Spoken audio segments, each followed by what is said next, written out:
The producer's purpose is to suggest some possible explanations, but not necessarily the only ones, to the mysteries we will examine.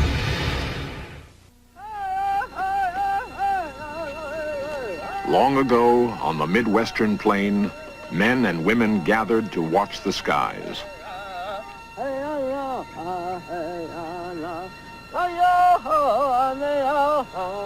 In a sacred ritual led by a priest of the sun, these people made the ultimate sacrifice.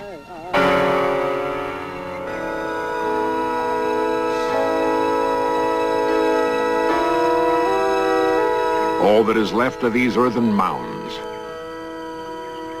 They may conceal the secret of a Mayan legacy.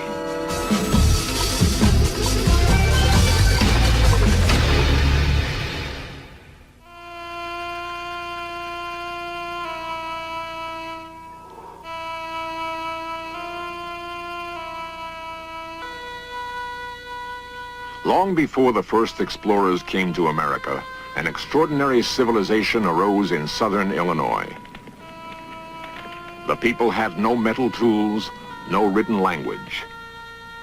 But their lives were ordered by a profound understanding of nature and the universe.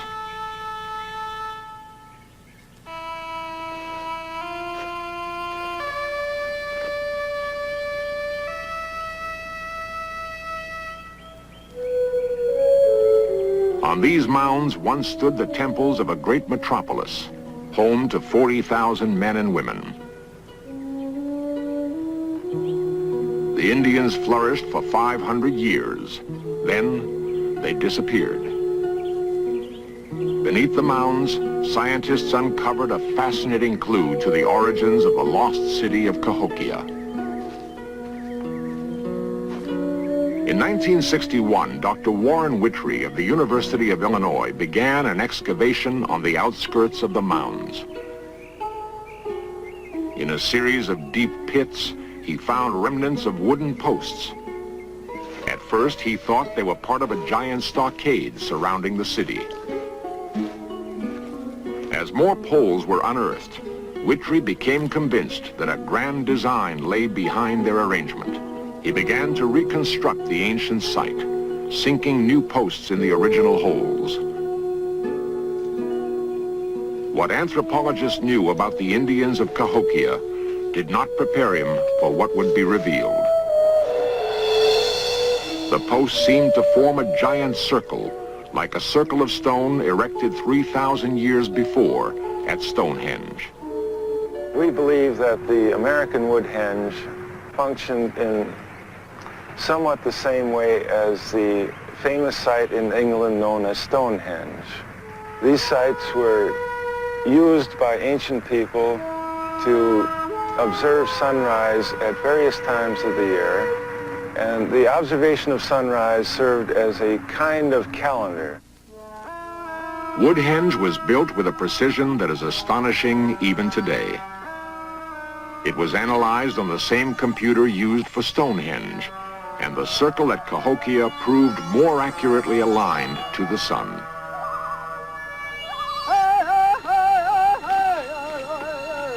From Whittrey's discovery, anthropologists were able to reconstruct the pattern of Cahokian life. They found that here was a culture different from other tribes of North America. Their society revolved around a calendar that linked men on earth with the gods who ruled the skies. Before beginning any new enterprise, the people sought the guidance of the sun. Each morning, a priest of the sun went out to greet the dawn. Like the chiefs of other tribes, his power was absolute, for only a priest could communicate with the gods. Inside the mounds was evidence that the sun priest was even more powerful than other chiefs. His death carried great import for the whole of Cahokian society. A team of archaeologists made an astonishing discovery that set Cahokia apart. 53 young women were buried in a mass grave. They had all been strangled. Nearby were the partial remains of 4 young men. It appeared that their heads and hands had been deliberately severed. The key to these mysterious deaths lay in yet another tomb, where a priest had been buried with a hoard of possessions. The lavish burial told of men and women sacrificed to ensure their priest a safe journey to the gods. Nowhere in the story of the ancient Americas was there ever such a massive ritual sacrifice. Were the Cahokians inspired by ideas from another place and time?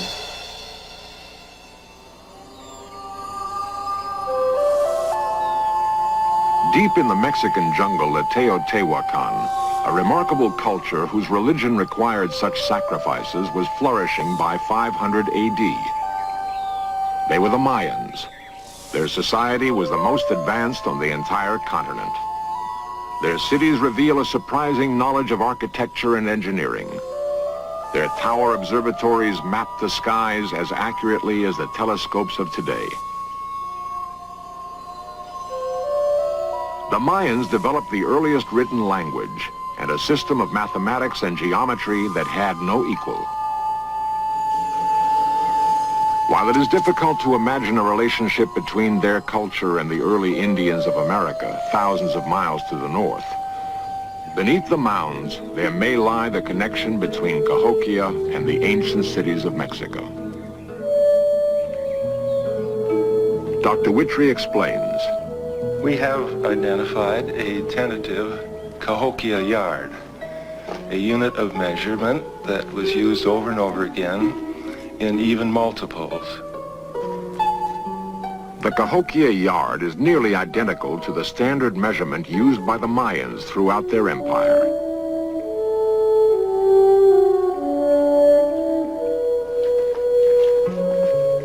An intriguing correspondence in time may connect their societies. The turning point in Cahokia's development came around the year 900, precisely as the Mayan civilization was drawing to an end in Mexico.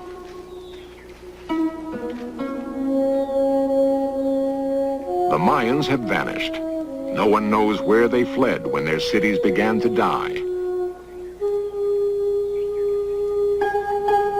Do the similarities in religion and astronomy tell us the Mayans went far to the north? Could they have traveled 5,000 miles to the Indians of Cahokia with their ideas and culture intact? It's incredible to imagine that the ideas of one culture could be transferred across an entire continent in a single century. How can we account for the mysterious parallels that seem to exist? Was there a bridge between the jungle strongholds of the Mayans and the mounds in Illinois? We may find an answer in the southwestern desert that lies between them. 1,000 years ago, a desert tribe called Anasazi erected a city of stone towers unlike anything else seen in this country.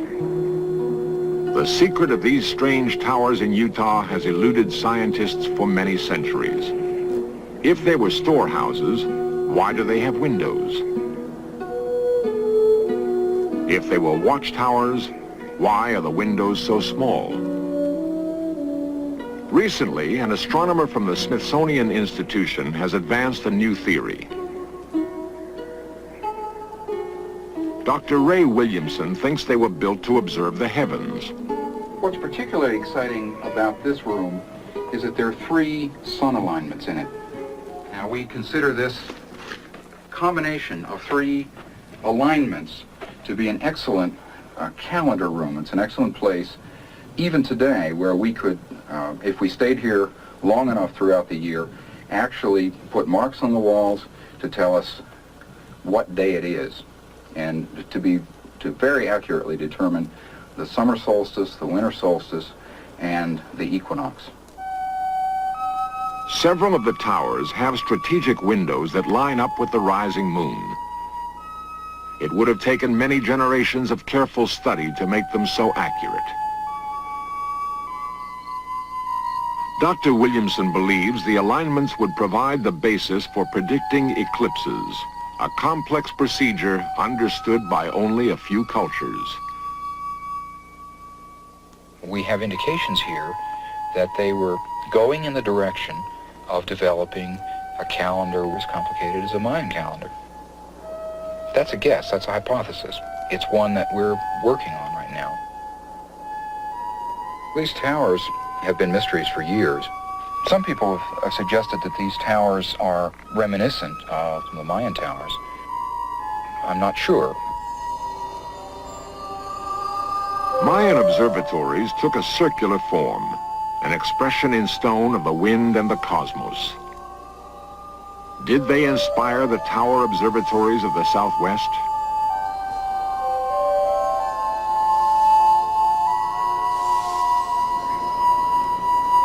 We found recently some small evidence of Mexican influence up in this area.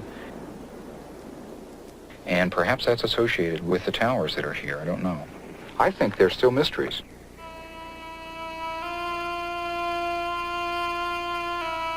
"300 miles from the Anasazi, another ancient people erected a temple to the skies. They too have disappeared, but they left behind an important clue. The observatory at Casa Grande, Arizona, remains as evidence that these Indians sought to understand the universe. Of an entire pueblo, only a few walls have survived the centuries.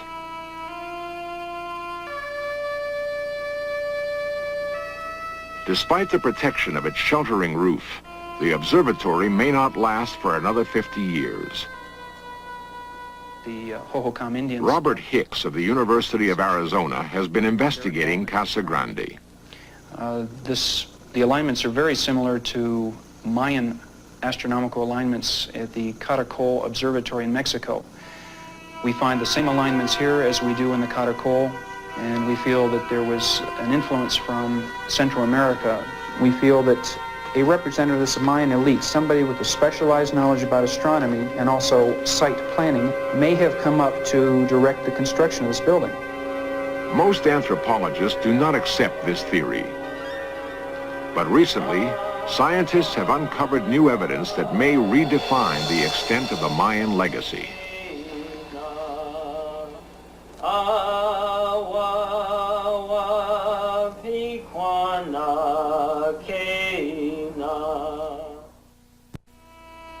In the deserts of the Southwest, this country's prehistoric astronomy reached its greatest heights. If there was a link between the ancient Mayans and the Indians of Cahokia, a continent away, perhaps we will find it here. A pueblo in New Mexico may well be the crossroads in that ancient connection. It is Chaco Canyon, built out of stone and brick by the Anasazi, architects of the mysterious towers in Utah. In a massive ceremonial structure called the Great Kiva, astronomers found evidence of a scientific knowledge that rivals anything we know today. At the summer solstice, Dr. Williamson has come to observe the dawn. Every year on the 21st of June, the sun repeats a timeless pattern. All right.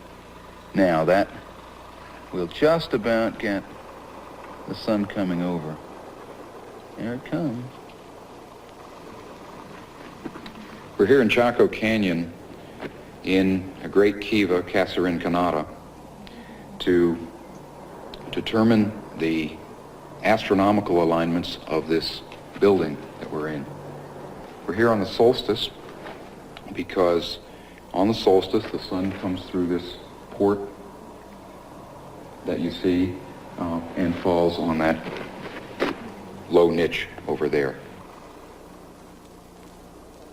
The solstice was a special time for the Indians who constructed this building. They needed to know when the solstice occurred to set their calendar.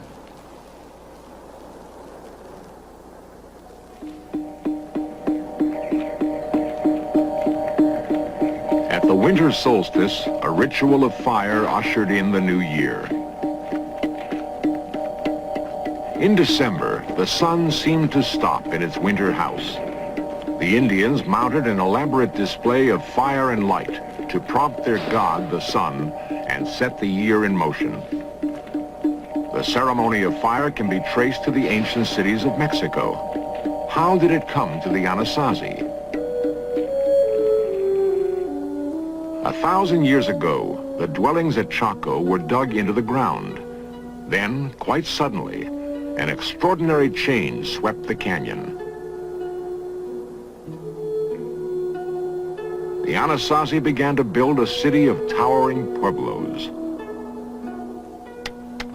Almost overnight, Chaco became an active center of agriculture and trade. Its wealth based on the rich deposits of turquoise that lay nearby. The population grew to 25,000 men and women as the Indians learned to mine the stone.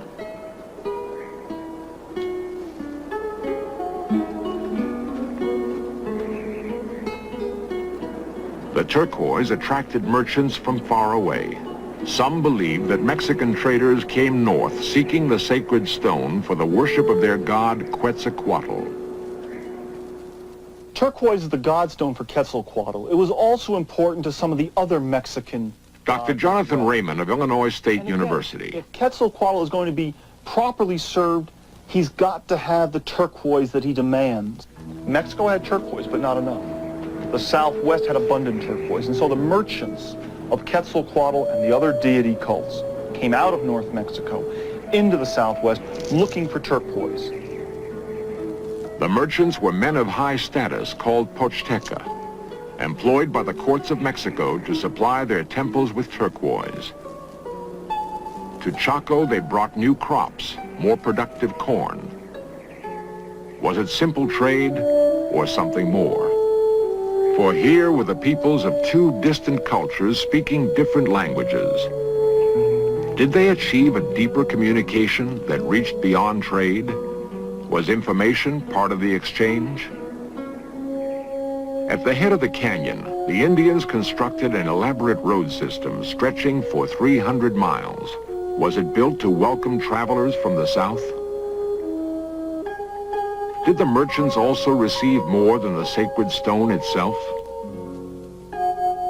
Raymond believes the Anasazi not only supplied the raw turquoise, but actually worked it into finished products. The beads and ritual mosaics used by the Mexican culture thousands of miles away.